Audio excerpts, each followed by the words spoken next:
10 morts, une dizaine de blessés, près de 40 autres personnes rescapées du drame de la rue 6, angle 19 de la Médina. Après le dîner, j'ai éteint la bougie et je me suis couché. Soudain, les flammes m'ont réveillé et j'ai essayé de réveiller aussi ma sœur. C'est à ce moment que j'ai reçu une pierre sur la tête. Alors, je suis parti me réfugier chez les voisins. Moudou Samba Gano, 9 ans, rescapé mais grièvement blessé, le corps presque complètement calciné en tentant de sauver sa petite sœur, Mariama. Il n'y arrivera pas. À 7 ans, Mariama n'est plus, laissant derrière elle un père désorienté. C'est dans la nuit qu'on m'a appelé. J'ai quitté mon lieu de travail pour revenir sur les lieux. J'ai demandé après mes enfants, on m'a dit qu'ils étaient tous sauvés. C'était pas le cas. Ma fille est décédée comme ça. Saliou Gano, pas le seul à perdre un être cher dans cette mémorable nuit du dimanche 3 au lundi 4 mars. Alimatou Diop garde en mémoire les derniers instants passés aux côtés de sa défunte fillette. Vous savez, hier, toute la journée, j'étais avec elle dans un baptême. Elle me disait, maman, je vais porter un habit tout blanc. Mais maman, j'ai mal au corps. Et je lui ai demandé de se coucher. Elle m'a encore dit, maman, je te récite le Coran. Je lui ai dit, va te coucher. Il fait nuit. Mohamed Ndiaye, témoin oculaire, repasse le film de cette soirée dramatique.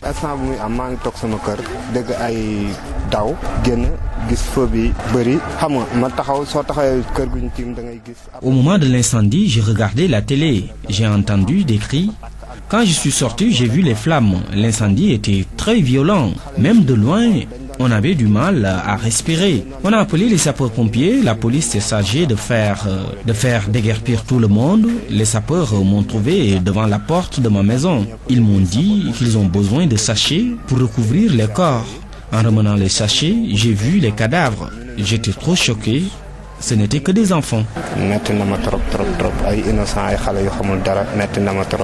5 jours plus tard, retour sur le lieu du sinistre. Il faut passer par un long couloir étroit, bifurquer à gauche, faire quelques pas et se retrouver en face. De la maison en baraque, rien. Il ne reste plus rien. Et pour la construction, des pans de murs entiers en ruine, des murs devenus noirâtres à cause de la fumée. À l'intérieur, silence de cathédrale. Vous êtes sur RFM, Radio Futur Média.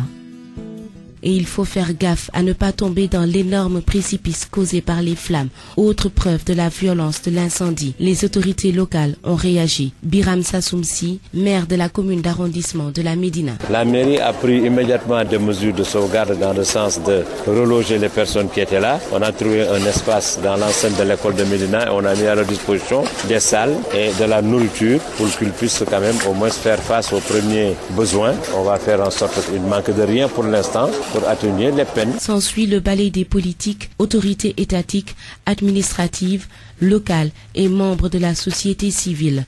Tout ce beau monde venu exprimer sa consternation, faisant semblant ou pas, c'était à qui mieux pour se faire remarquer. Bamba Fall, adjoint au maire de la Médina, accuse. Je suis très désolé, l'attitude des politiciens ne me plaît pas du tout. Je pense que quand il y a deuil, quand il y a malheur, ça ne doit pas être l'occasion pour les uns et les autres, n'est-ce pas, de faire le show politique. Ils doivent venir compatir et soutenir.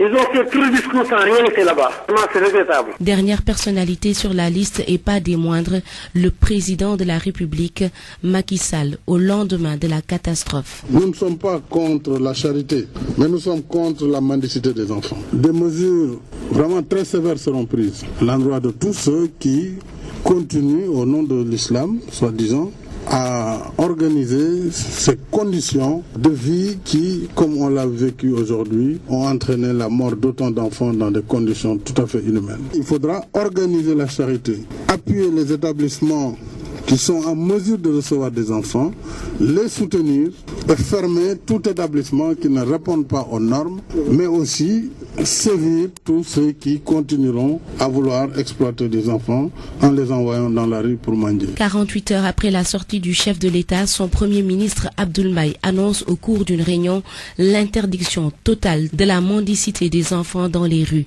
Il invite même les compatriotes à dénoncer les marabouts véreux. Cette mendicité organisée, cette exploitation des enfants en leur faisant vivre des conditions terribles et en les exposant à des risques comme celui qui a été vécu à la Médina, ça doit cesser. Ça, le président de la République a donné des instructions fermes, ça doit cesser. Quand on voit plusieurs fois des enfants passer, comme dans les petites ruelles de la Médina, habiter, s'entasser à 50 dans des petites baraques, mais qu'on le dénonce, qu'on informe la police, que la population se sente concernée par ces problèmes. Nos politiques font-ils fausse route? Au-delà même de l'épineuse question des écoles coraniques et son corollaire, la mendicité, il y a le problème de l'habitat et de l'urbanisme. La nuit du drame, les secours ont rappliqué aussi vite que possible, mais l'aménagement des lieux a freiné leurs efforts, témoigne ce riverain.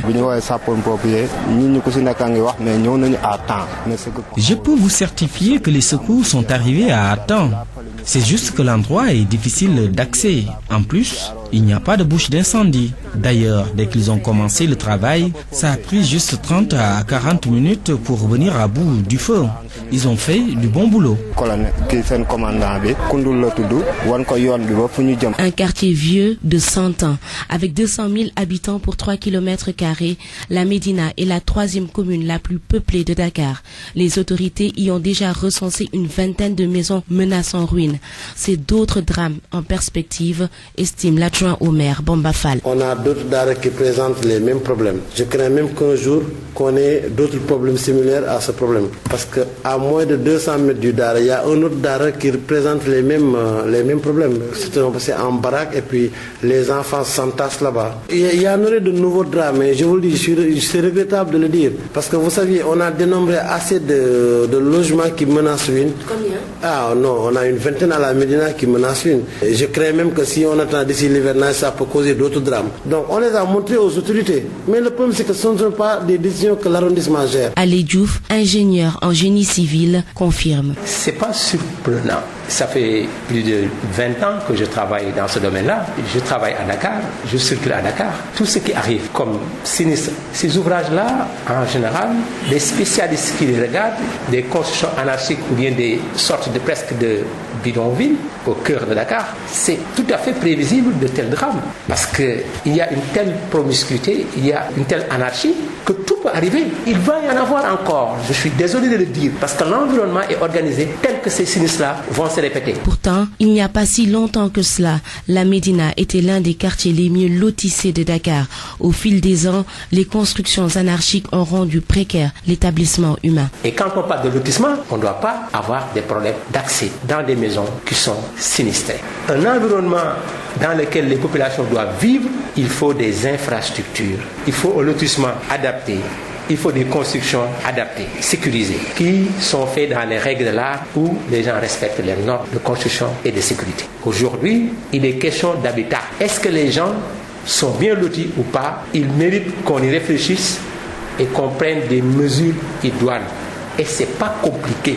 Il suffit qu'il y ait une volonté politique réelle, qu'on met les moyens qu'il faut pour résoudre ces problèmes-là. Parce que c'est l'État qui, en premier, a la responsabilité de notre sécurité urbaine. La Médina n'est pas à son premier drame. En février dernier, la baraque de Mamadou Sadiouba à la rue 27, angle 24, en feu. Le septuagénaire est pris au piège entre les flammes. Les hommes du feu tardent à venir avec une voiture sans eau et les difficultés d'accès sur les lieux du fait de la promiscuité compliquent la tâche.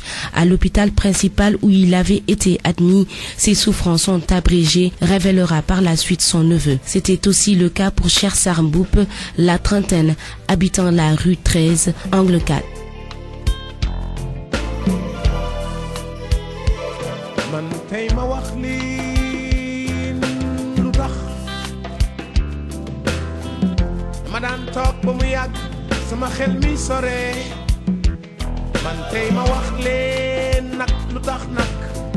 En 2009, l'incendie d'un immeuble à la rue 37 angle boulevard Général de Gaulle avait fait un mort. À l'époque, la problématique des bâtiments menaçant ruine avait été au cœur des débats de la célébration de la Journée mondiale de la protection civile. L'expert en prévention des risques, Ali Diouf, est fatigué de se répéter. Et comme la répétition est pédagogique, il y a beaucoup de potentiel de sinistres au Sénégal, surtout à Dakar. Des gens qui construisent souvent, on dit qu'ils ont une autorisation de construction. Et c'est là où je veux vraiment insister. Mais l'autorisation de construction n'est pas un élément de sécurité. Mais c'est là où on doit commencer à cogiter. L'autorisation de construction ne veut absolument pas dire que le constructeur va réaliser dans la règle de l'art. L'autorisation de construction, c'est par rapport à des respects de normes d'architecture. C'est fini. Le gars, il peut faire ce qu'il veut. Souvent, quand il y a des sinistres, on brandit toujours ce mot. Il y a un service qui est chargé de veiller à ce que les normes de construction soient respectées, ou quand les gens construisent, ils aient l'autorisation de construction. Mais ça ne suffit pas. C'est beaucoup plus profond que ça. C'est pourquoi je dis, il y a un aménagement à faire, il y a une réflexion à faire pour que cette autorisation de construction soit sous couvert d'autres dispositions, pour que dès l'instant qu'on le brandit, il y a d'autres éléments qui forcément sont collés à cela. Et moi, je pense que si on nous associe à la réflexion, il est possible de trouver des solutions dans ce sens-là.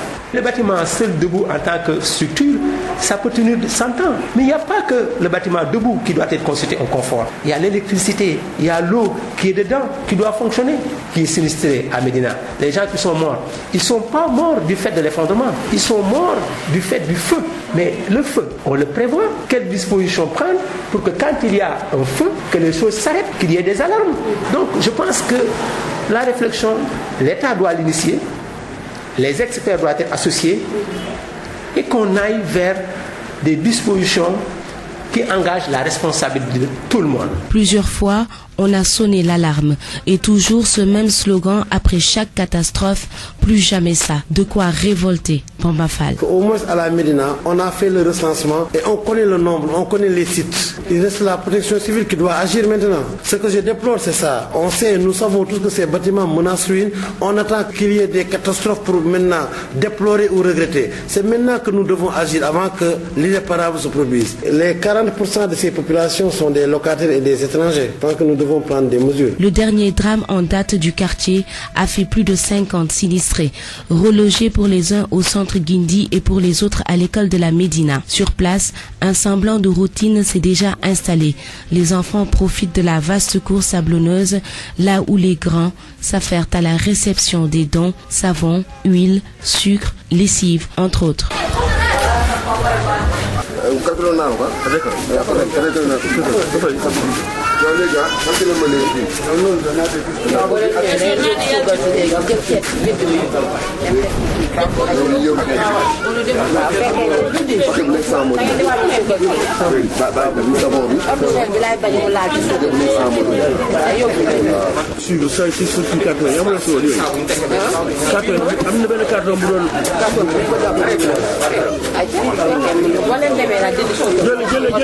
Sous la supervision de Babacar Niang, délégué de quartier. Donc c'est difficile. Est-ce que c'est difficile parce que maintenant ils ont presque oublié les morts, le truc, ils parlent que d'argent, qu'à chaque fois qu'il y a petite rentrée d'argent, bon, c'est des discussions. On est obligé au jour le jour, comme vous venez d'assister, en catimini de les distribuer ça pour éviter toute discussion. On a oublié le tritype fondamental de l'urbanisme. L'urbanisme, c'est habiter, circuler. On construit n'importe comment, n'importe où, sans avis technique, sans architecte. Circuler devient difficile. Vous voyez le combat que mène Khalifa Sall pour déloger ces ambulants. Avec le crop démographique, on se permet non pas de créer des espaces de liberté des sports, mais on les détruit. Il y a tout un agencement qui est faussé du temps du président Senghor, mais le conseil d'urbanisme se réunissait presque 2 ou 3 fois dans l'année. Mais quand est-ce que vous allez entendre maintenant le conseil d'urbanisme? Et même de son temps, il veillait dans la nuit, faire un petit tour dans la ville pour voir ce qui était irrégulier et donner ordre l'armée pour qu'on détruise ces machins. Il y a des fondamentaux qui ont disparu. On ne peut pas être dans l'anarchie comme ça. Et puis, bon, la campagne est venue dans la ville. Dakar devient défiguré. Autant de problèmes jusque-là sans solution concrète. Alors que bon nombre des victimes de la rue 6 angle 19 ne sont toujours pas enterrées, en attendant la décision du procureur pour le rapatriement ou non des corps des victimes, pour la plupart bissau-guinéennes, la Médina, elle, reste une bombe à retardement.